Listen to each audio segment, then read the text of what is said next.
Hello student. देखो बेटा, पिछले वीडियो में मैंने आपको कनेक्टिव टिश्यू के टाइप्स पढ़ा रहा था। उसमें से मैंने आपको लूज कनेक्टिव टिश्यू पढ़ाया था।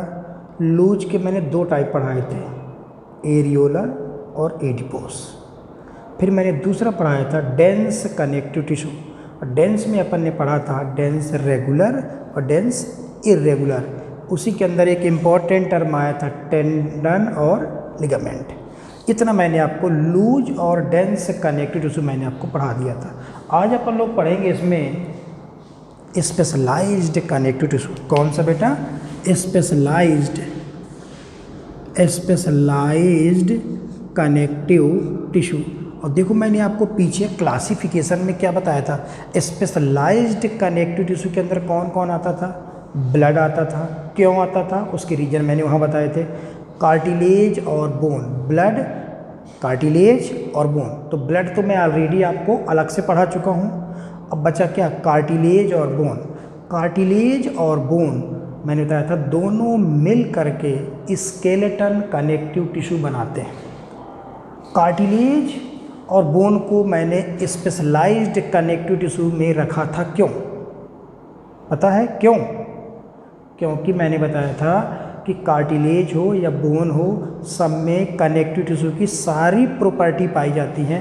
बस एक चीज़ को छोड़कर, बोन हो या कार्टिलेज हो, इसके अंदर जो भी मैट्रिक्स पाया जाता है वो किसका मॉडिफिकेशन होता है बेटा? प्रोटीन का मॉडिफिकेशन होता है। और जबकि कनेक्टिव टिश्यू में मैट्रिक्स हमेशा किसका मॉडिफिकेशन होना चाहिए? पॉलीसैकेराइड का। इसलिए स्पेशल में रखा गया। तो ब्लड आता है, कार्टिलेज आता है, बोन आता है। तो ब्लड में ऑलरेडी आपको अलग से पढ़ा चुका था। तो यहाँ अब अपन लोग पढ़ेंगे सबसे पहले कार्टिलेज। क्या पढ़ेंगे? कार्टिलेज। अब देखना, जो कार्टिलेज और बोन दो चीज़ें अपन को पढ़नी है। मतलब एक पढ़ना है कार्टिलेज और दूसरा क्या पढ़ना है बेटा? बोन। अब देखना, बोन क्या है और देखो, बोन तो आप जानते ही हो बोन क्या है। कार्टिलेज जो है वो थोड़ा सा कम हार्ड होता है। जैसे ये ईयर पिन्ना, ये किसका बना है बेटा? कार्टिलेज का बना। टिप ऑफ नोज, ये किसकी है? कार्टिलेज। ये बोन नहीं है। तो बोन तो आप जानते ही हो। कार्टिलेज कुछ जगह पर हमारे अंदर कार्टिलेज भी पाया जाता है। जैसे ये ईयर पिन्ना हो गया, ये टिप ऑफ नोज हो गई, ये सब कार्टिलेज है। तो बोन और कार्टिलेज में अगर हम बात करें तो आपको तो इतना पता ही है ना कि बेटा हार्ड कौन होगा ज़्यादा? बोन ज़्यादा हार्ड है। लेकिन अब बोन हो या कार्टिलेज हो, देखना आज अपन लोग इनका इंटरनल स्ट्रक्चर पढ़ेंगे कार्टिलेज का। तो कार्टिलेज के अंदर भी मैट्रिक्स होगा, सेल होंगी, फाइबर मिलेगा, हर चीज़ होगी जो कनेक्टिव टिश्यू में अपन लोग पढ़ रहे थे। सब कुछ बोन में भी ऐसा ही होगा। लेकिन अगर हम बात करें बेटा कि कार्टिलेज और बोन में ज़्यादा हार्ड कौन है, तो कहोगे सर बोन है। तो कार्टिलेज हो या बोन हो, दोनों के अंदर जो मैट्रिक्स होता है ना, यहाँ जो मैट्रिक्स होगा वो सॉलिड होता है। क्या होता है? सॉलिड। बोन का भी मैट्रिक्स सॉलिड होगा। यहाँ पर भी बेटा क्या होगा? ये भी सॉलिड होगा। तो कार्टिलेज का जो मैट्रिक्स होता है वो सॉलिड होता है। और एक टर्म यूज किया गया, प्लीएबल। एक एनसीईआरटी में टर्म लिखता है प्लीएबल, मतलब matrix of cartilage solid and pliable. अब बोन में क्या लिखा गया? सॉलिड होता है, नॉन प्लीएबल एंड हार्ड होता है। क्या होता है बेटा? हार्ड। क्योंकि आपको पता है बोन ज़्यादा हार्ड है, कार्टिलेज थोड़ा कम हार्ड होता है। अब देखना, एक टर्म यूज करता है कि सॉलिड एंड प्लीएबल। यहाँ सॉलिड एंड नॉन प्लीएबल। देखना बेटा, प्लीएबल का मतलब क्या है? प्लीएबल का मतलब होता है जिसमें रेजिस्टेंस पावर ज़्यादा हो, जिसमें बाहरी झटके को सहने की पावर ज़्यादा हो।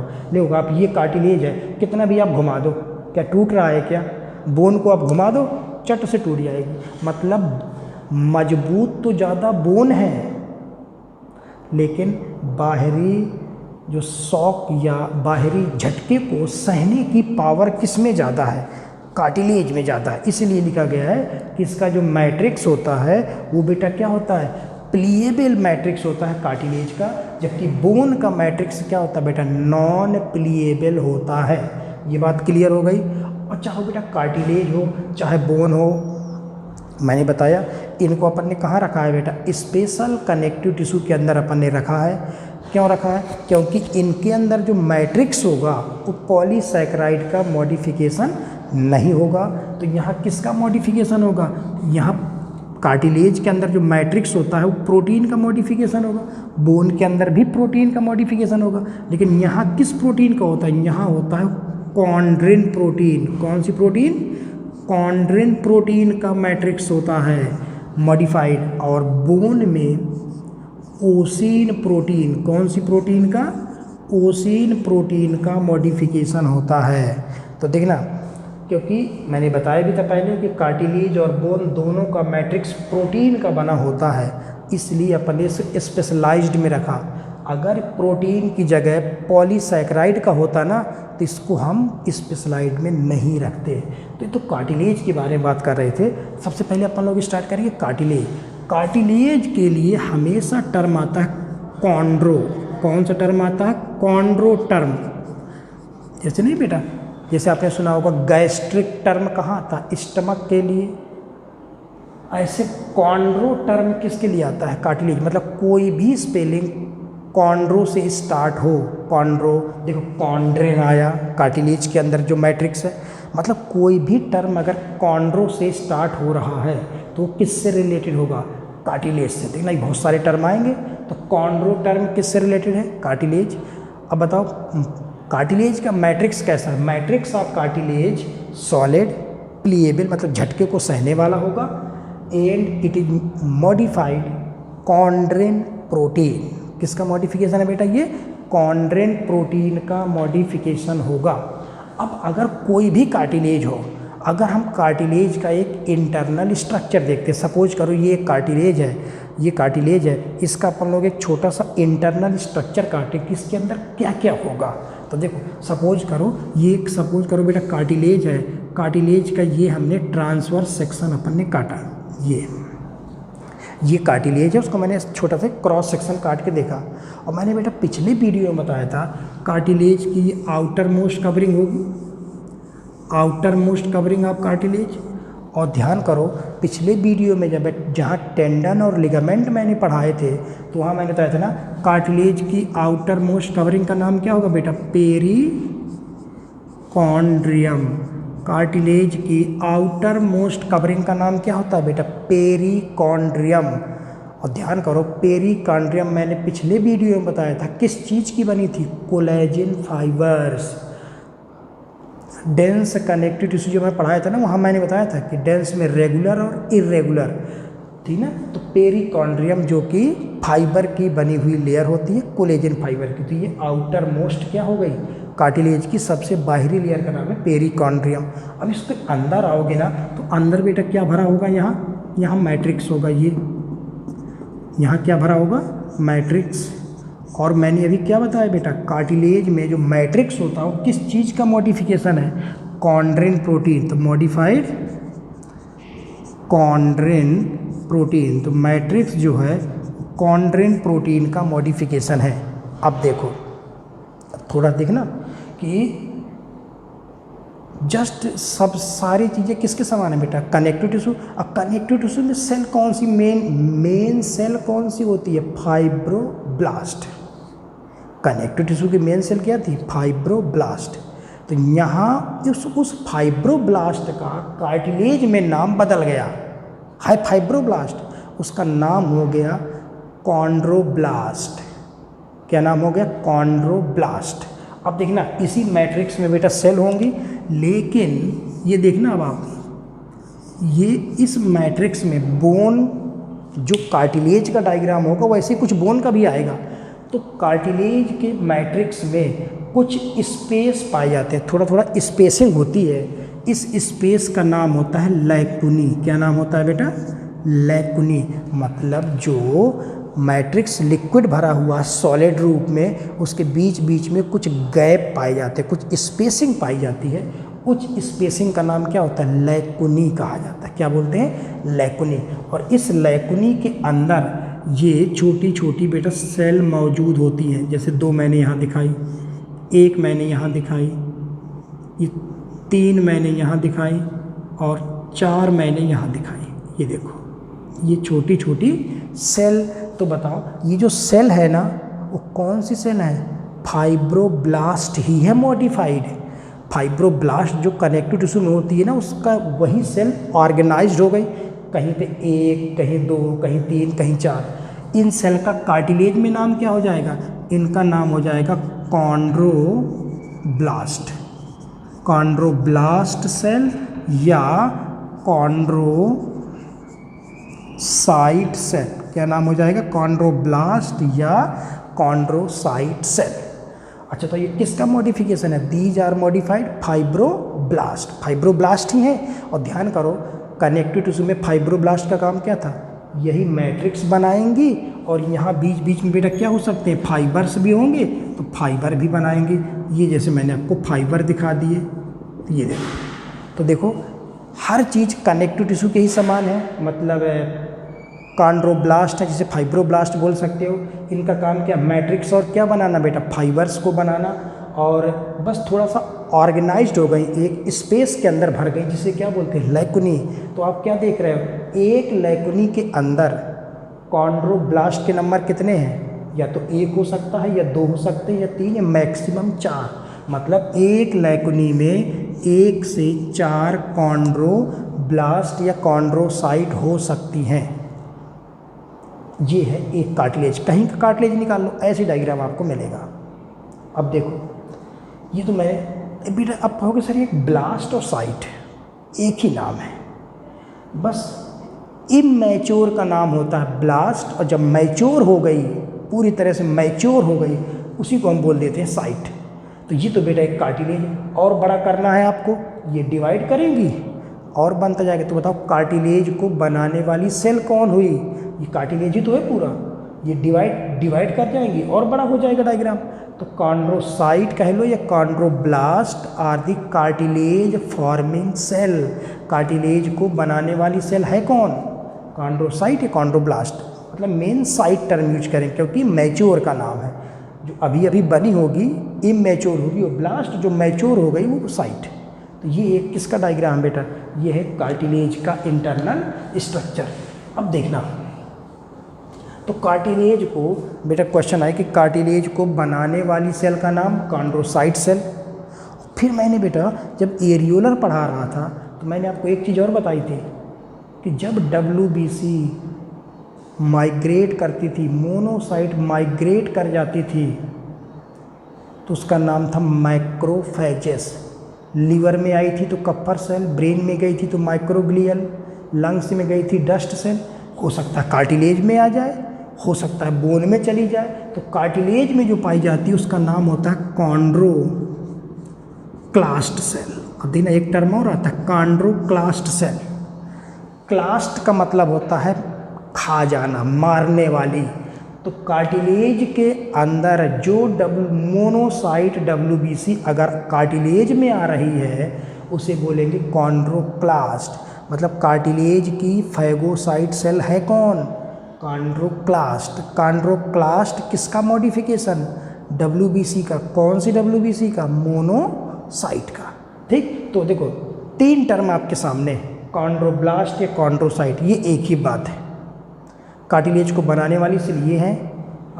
कार्टिलेज के अंदर फैगोसाइट सेल जो किसी को मार देंगी या खा जाएंगी या कार्टिलेज को खा जाएंगी, कुछ भी करें, मतलब कार्टिलेज को डिस्ट्रॉय करने वाली या कार्टिलेज के अंदर जो पुलिस है वो कौन है? कॉन्ड्रोक्लास्ट। तो ये एक कार्टिलेज का क्या देखा बेटा अपन ने? इंटरनल स्ट्रक्चर कार्टिलेज का। अब देखना कार्टिलेज हमारे अंदर 3 टाइप के कार्टिलेज हमारे अंदर पाए जाते हैं। अब कहोगे सर ये 3 टाइप का बेस क्या है? किसके आधार पे आपने 3 टाइप किए? There are 3 type of cartilage on the basis of fibres. देखना फाइबर के आधार पे, जैसे ए टाइप बात करें, पहला हाइलाइंस कार्टिलेज। कौन सा? हाइलाइंस कार्टिलेज। हाइलाइंस कार्टिलेज मतलब, अच्छा मैंने आपको फाइबर बेटा कितने टाइप के पढ़ाए थे? 2 टाइप के फाइबर मेन बताए थे, या तो कोलेजन फाइबर या फिर इलास्टिन फाइबर। मतलब 2 तरह के मैंने फाइबर पढ़ाए थे, कोलेजन और एक इलास्टिन। अब देखो कार्टिलेज का एक डायग्राम मैंने बताया, हाइलाइन कार्टिलेज का मतलब है, डायग्राम तो यही होगा, बस उसमें फाइबर ना हो। ले हाइलाइन, हाइलाइन का मतलब होता है बेटा कांच। हाइलाइन मतलब होता है कांच, कांच जैसा साफ सुथरा कार्टिलेज। देखो अपने ग्लास देखो, आप आर पार आप देख सकते हो, क्यों? क्योंकि उसमें कोई भी निशान या स्क्रैच नहीं है। अच्छा, तो हाइलाइन कार्टिलेज का मतलब होता है ऐसा कार्टिलेज जिसके मैट्रिक्स में कोई फाइबर्स ना पाए जाएं। इसका डायग्राम बेटा बनाओगे, हाइलाइन का डायग्राम बनाओ। ये डायग्राम किसका हो गया? देखो मैंने फाइबर हटा दिया, ये फाइबर मैंने हटा दिया, तो कौन सा डायग्राम हो गया? This is the hyaline. तो हाइलाइन कार्टिलेज में के मैट्रिक्स में कोई भी फाइबर आपको मौजूद नहीं होगा। जब बताओ बेटा फाइबर ही नहीं है, ना कोलेजिन है ना इलास्टिन है, जब फाइबर ही मौजूद नहीं है तो इसका मैट्रिक्स क्या होगा बेटा? ट्रांसपेरेंट होगा, एकदम साफ क्लियर मैट्रिक्स होगा। इसलिए इसको हम, इसका एक नाम होता है ट्रांसपेरेंट, ट्रांसपेरेंट कार्टिलेज भी कहा जाता है। मतलब इसके मैट्रिक्स में फाइबर है नहीं, तो ये सेमी ट्रांसपेरेंट बोल दो या ट्रांसपेरेंट होता है, इसलिए इस कार्टिलेज को ट्रांसपेरेंट कार्टिलेज भी कहा जाता है। तो हाइलाइन मतलब कांच की तरह साफ हो, इस कार्टिलेज में के मैट्रिक्स में कोई भी फाइबर मौजूद नहीं होंगे और ये साफ होता है, इसलिए बोलते ट्रांसपेरेंट। अब बेटा आपको इसमें याद क्या रखना है? हमें पूरी बॉडी में ये याद रखना है कि कौन सा कार्टिलेज कहाँ पाया जाता है। तो देखना हाइलाइन कार्टिलेज की अगर पोजीशन देखें तो पहला पोजीशन है बेटा इसकी, हाइलाइन कार्टिलेज की पहली पोजीशन देखें तो इसकी पहली मेन पोजीशन है, ये दो नोज है बेटा, एक इस ये होल है, एक ये होल, दोनों के बीच में एक लाइन है ना, बीच में गैप है ना, ये बीच में एक पट्टी है ना, बीच में इसे इस बीच में जो लाइन है, टिप की बात नहीं कर रहा मैं, ये जो लाइन है बीच में जो दीवार बनी हुई है, इसे बोलते हैं इंटरनेजल सेप्टम। इंटरनेजल सेप्टम, दोनों नाक के बीच में जो पट्टी बनी हुई है, ये बेटा बीच में जो बनी हुई है, ये किसकी बनी है? कार्टिलेज की बनी हुई है। तो बताओ हाइलाइन कहाँ मिलेगा आपको? इंटरनेजल सेप्टम में, दोनों नाक के बीच में जो पट्टी है उसमें मिलेगा।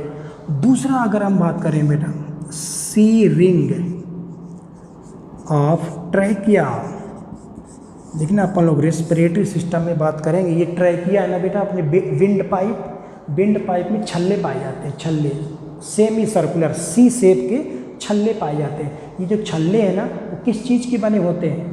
हाइलाइन कार्टिलेज के बने। तो हाइलाइन कार्टिलेज कहाँ मिलेगा? एक तो इंटरनेजल सेप्टम में, ट्रैकिया की सी रिंग में, और ये पाया जाए बेटा एंड ऑफ लॉन्ग बोन। अभी देखना बोन में बात करेंगे एक बार और, एंड्स ऑफ लॉन्ग बोन, जितनी भी हमारे अंदर लॉन्ग बोन्स होती हैं, सपोज करो अभी आगे पढ़ाऊंगा मैं, ये कोई लॉन्ग बोन है हमारे अंदर, ये कोई बोन है लंबी बोन, जैसे ये सब लॉन्ग बोन्स हैं।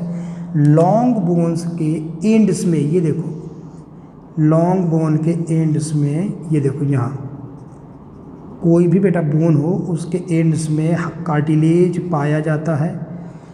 और कौन सा कार्टिलेज होगा? हाइलाइन। तो इतनी पोजीशन आपको याद रखनी है कौन से कार्टिलेज की? हाइलाइंस। कहाँ मिलेगा बोलो बेटा?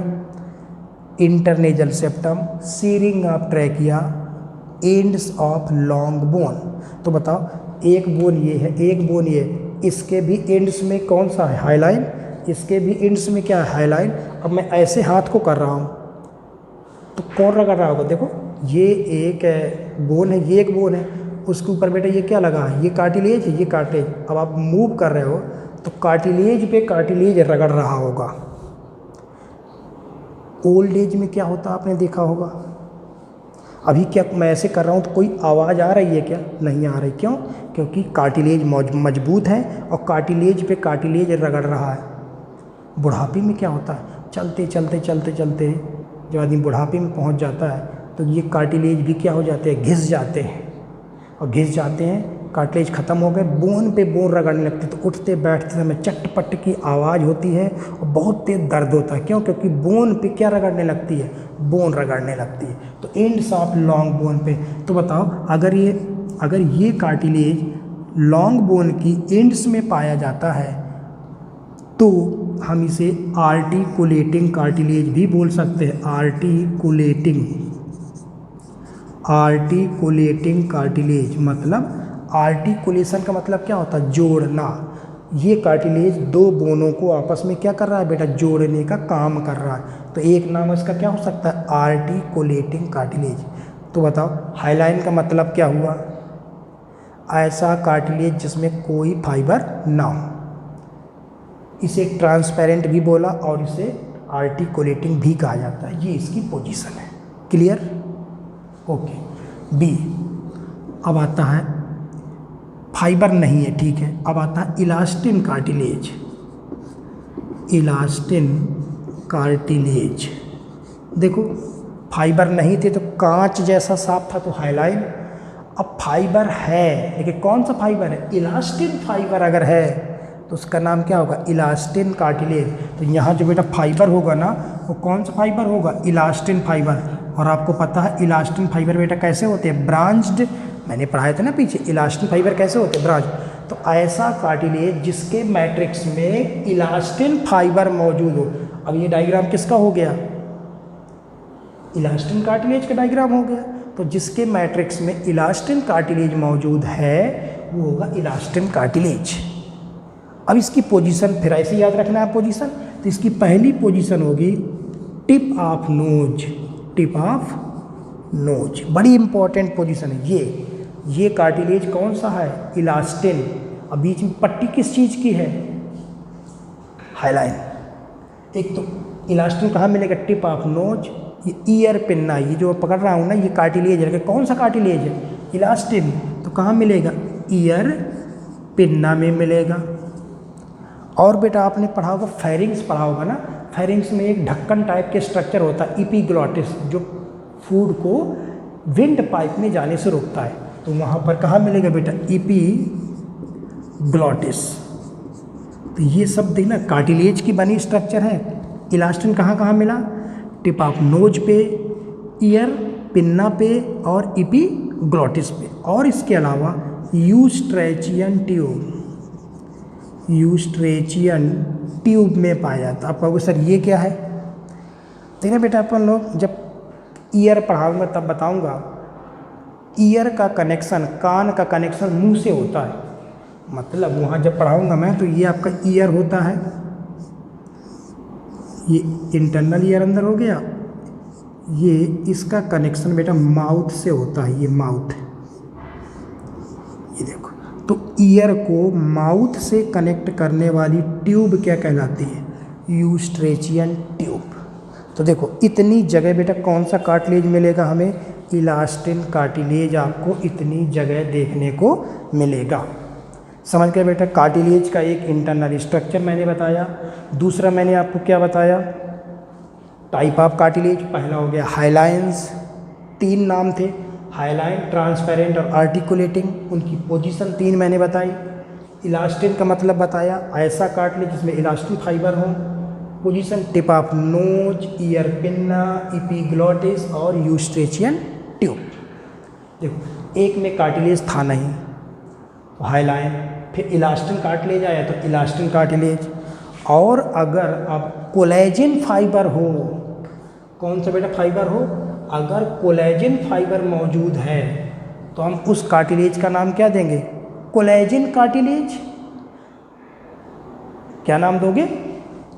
लेकिन हम कोलेजन कार्टिलेज नाम नहीं देते। अच्छा बताओ कोलेजन का कलर क्या होता है? वाइट। अगर कोलेजन कार्टिलेज भी बोल दिया मान लो कोलेजन कार्टिलेज, लेकिन कोलेजन का कलर क्या है? वाइट। इसलिए इसका नाम क्या दिया गया? White fibrous cartilage. मतलब ऐसा कार्टिलेज जिसमें वाइट फाइबर मौजूद हो। और वाइट फाइबर मतलब क्या? कोलेजन। तो इसका नाम क्या होता है? White fibrous cartilage. ये देखो वाइट फाइब्रस कार्टिलेज। अब देखना, अब मैं बात करूं कि ये डायग्राम मतलब वाइट फाइब्रस कार्टिलेज का डायग्राम कैसा होगा। ये सपोज करो एक कार्टिलेज का डायग्राम था, आपने देखा पेरिकॉन्ड्रियम देखा आपने, आउटर मोस्ट कवरिंग, चाहे इसकी हो इस सब में आउटर मोस्ट कवरिंग तो मिलेगी मिलेगी। अच्छा बताओ बेटा पेरिकॉन्ड्रियम किस चीज़ की बनी थी, पढ़ाया था ना मैंने जब टेंडन लिगामेंट पढ़ा रहा था, ये कोलेजन फाइबर की बनी थी। और यहाँ पर भी कौन सा फाइबर मौजूद होगा, कोलेजन। और कोलेजन बेटा बंडल में होते हैं ना, ये देखो यहाँ पर भी कौन सा फाइबर मौजूद हो जाए, कोलेजन फाइबर मौजूद हो। ये देखो पूरे में क्या भरा हो, कोलेजन फाइबर अगर हो, ये देखो पूरे में कोलेजन फाइबर मैंने भर दिया। तो ये डायग्राम किसका हो गया, वाइट फाइब्रस कार्टिलेज। मतलब मैट्रिक्स में कोलेजन फाइबर है, आउटर मोस्ट कवरिंग भी तो कोलेजन की बनी है। तो क्या आप इसमें पता लगा पाओगे क्या कि पेरिकॉन्ड्रियम कौन है, मतलब बाहरी कवरिंग कौन है, पूरा एक जैसे दिखाई देगा। इसलिए वाइट फाइब्रस कार्टिलेज में ऐसा माना जाता है कि पेरिकॉन्ड्रियम है ही नहीं, मतलब पूरा एक जैसा ही है वो। तो कैसे पता करोगे कौन बाहर कौन अंदर वाली कवरिंग है। इसलिए इसमें पेरिकॉन्ड्रियम नहीं पाई जाती और ये सबसे मजबूत कार्टिलेज है। देखो बेटा पूरे में फाइबर फाइबर भर गए बहुत सारे, तो इज द स्ट्रॉन्गेस्ट कार्टिलेज।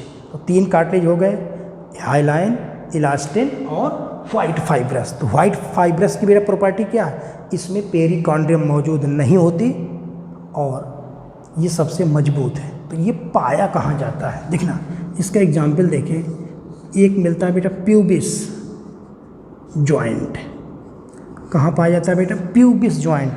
ये बेटा ये जो नीचे अगर बात करें ना, हिप बोन जो होती है, हिप बोन 2 हिप बोन होती है, एक इस तरफ से एक इस तरफ से, ऐसे ये दोनों हिप बोन यहाँ जो जुड़ी होती है ना, तो दोनों के बीच में प्यूबिस, हिप बोन को बेटा प्यूबिस बोन भी बोलते हैं। तो जहाँ दोनों बोन जुड़ती हैं जेनाइटल ऑर्गन के पास, उनके बीच में जो जॉइंट है उससे बोलते प्यूबिस जॉइंट। और दोनों के बीच में क्या भरा होता है, वाइट फाइब्रस कार्टिलेज। तो प्यूबिस जॉइंट में, और एक होता intervertebral disc, intervertebral disc. देखो बेटा ये बड़ा आसान है, ये बेटा वर्टिब्रल कॉलम है मेरा। वर्टिब्रल कॉलम देखना पढ़ेंगे स्केलेटन में, ये जो कॉलम है यहाँ से लेकर के यहाँ तक जो वर्टिब्रल कॉलम है, छोटी छोटी 26 बोन का बना होता है। ये देखना ऐसे 1 2 3 4 ऐसे, ये पूरे इस कॉलम में 26 बोन पाई जाते हैं। अब मैं ऐसे हिल रहा हूँ, ऐसे उठ रहा हूँ, तो ये मतलब मूवमेंट हो रहा है इनमें। तो जो बोन 26 जो बोनें लगी हैं, इन बोन के बीच में कार्टिलेज भरा होता है, डिस्क के रूप में कार्टिलेज रखा होता है। ये देखो कार्टिलेज रखा है, ये इसी कार्टिलेज के कारण आप मूवमेंट कर पा रहे हो। तो देखो ये वर्टिब्री हो गई, ये वर्टिब्री हो गई, 2 वर्टिब्री के बीच में जो कार्टिलेज एक डिस्क के रूप में रखा हुआ है उसे बोलते इंटर, माने 2 वर्टिब्री के बीच में जो डिस्क लाइक स्ट्रक्चर है वो है वाइट फाइब्रस कार्टिलेज। तो वाइट फाइब्रस की बेटा 2 पोजीशन है हमारे शरीर में, मात्र 2 पोजीशन, एक तो प्यूबिस जॉइंट में और वर्टिब्री के बीच में डिस्क के आकार में पाया जाता है। इसलिए वर्टिब्री में जो वाइट फाइब्रस कार्टिलेज है, इसलिए इसे बेटा क्या कहा जाता है, इंटर वर्टिब्रल डिस्क। अब आपसे क्वेश्चन पूछा जाए कि इंटर वर्टिब्रल डिस्क कहाँ पाई जाती है, 2 वर्टिब्री के बीच में पाई जाती है, ठीक, पहला क्वेश्चन। दूसरा पूछा जाए कि इंटर वर्टिब्रल डिस्क किस कार्टिलेज की बनी है, हाइलाइन की, इलास्टिन की या वाइट फाइब्रस की। तो आंसर क्या होगा, वाइट फाइब्रस की। अब देखो एक चीज़ और, ये जो मैंने आपको बताया, ये बेटा हमारा वर्टिब्रल क्या है, कॉलम है।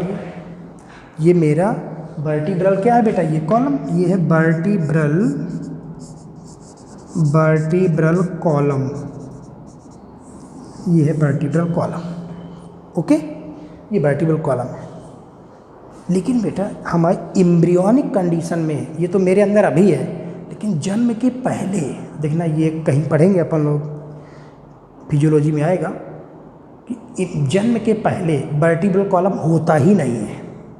आपको सर जन्म के पहले क्यों नहीं होता, वो आगे की बात है, आगे बताऊंगा मैं जब स्केलेटन पढ़ाऊंगा। बस ध्यान रखना, जन्म के पहले वर्टिब्रल कॉलम ना हो करके एक लंबी रॉड पाई जाती है, लंबी रॉड होती है जिसे बेटा बोलते हैं नोटोकॉर्ड। क्या बोलते हैं? नोटोकॉर्ड। बहुत ही एक सॉफ्ट स्ट्रक्चर होता है। देखो बेटा होता क्या है, एम्ब्रियोनिक कंडीशन में हमारे अंदर बोन नहीं होते हैं, मतलब जब तक बच्चे का जन्म नहीं हुआ, मतलब एम्ब्रियो में जैसे 4 महीने या 5 महीने का जो भी एम्ब्रियो है, एम्ब्रियो में क्या नहीं पाई जाती बेटा? बोन नहीं पाई जाती। पहले हमारा जो स्केलेटन है ना, वो किसका बनता है बेटा? कार्टिलेज का बनता है, फिर कार्टिलेज से बोन बनती है।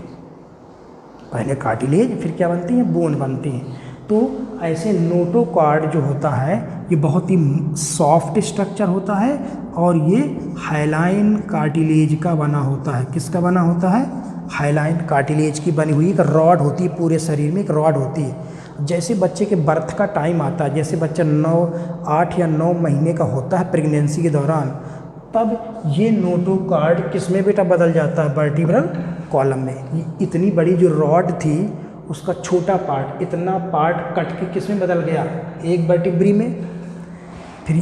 फिर दूसरा पार्ट कट के बदल गया, ये दूसरा, ये एक वर्टिब्री, ये एक वर्टिब्री, ऐसे ये एक वर्टिब्री, मतलब ये इस वर्टिब्री में बदला, ये इस वर्टिब्री में बदला। अभी जो बीच का जो नोटोकॉर्ड बचा, देखो ये तो बोन में बदल गया, बोन में। अभी जो बीच का बचा ना, ये बीच वाला, ये बदल जाता है वाइट फाइब्रस कार्टिलेज में। मतलब हाइलाइन कार्टिलेज से किस में बदल गया? फाइब्रस कार्टिलेज में बदल गया। ये स्ट्रक्चर बेटा बहुत सॉफ्ट था, वही सॉफ्ट स्ट्रक्चर बोन में भी बदला और बीच बीच में वाइट फाइब्रस कार्टिलेज में बदल गया।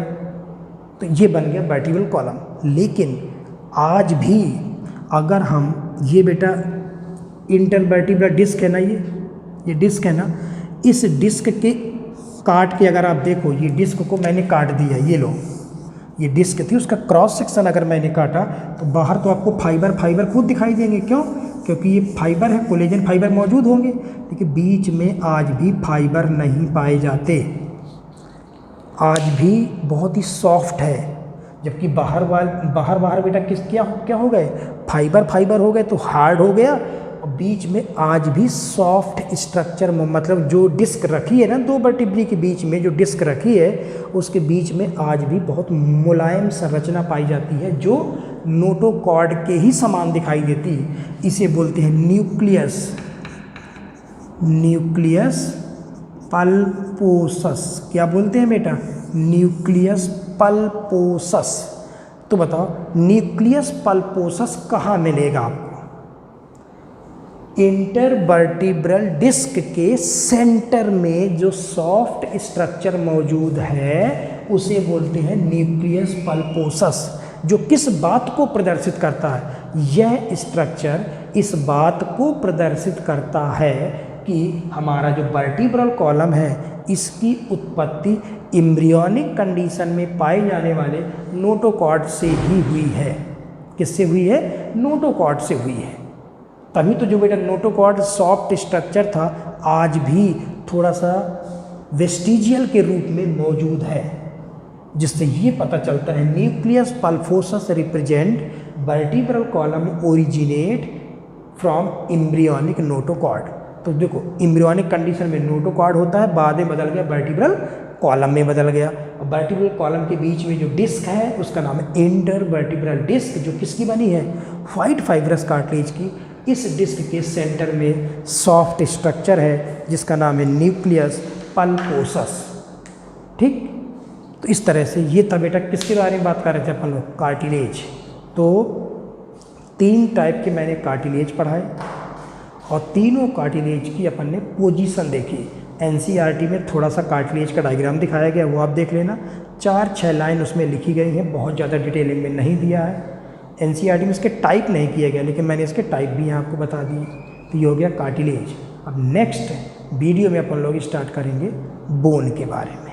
ठीक, तो नेक्स्ट वीडियो में अपन लोग पढ़ेंगे बोन, और बोन का भी क्या देखेंगे? इंटरनल स्ट्रक्चर के बारे में। ठीक, तो यहाँ तक आप इसको देख लें। Thank you.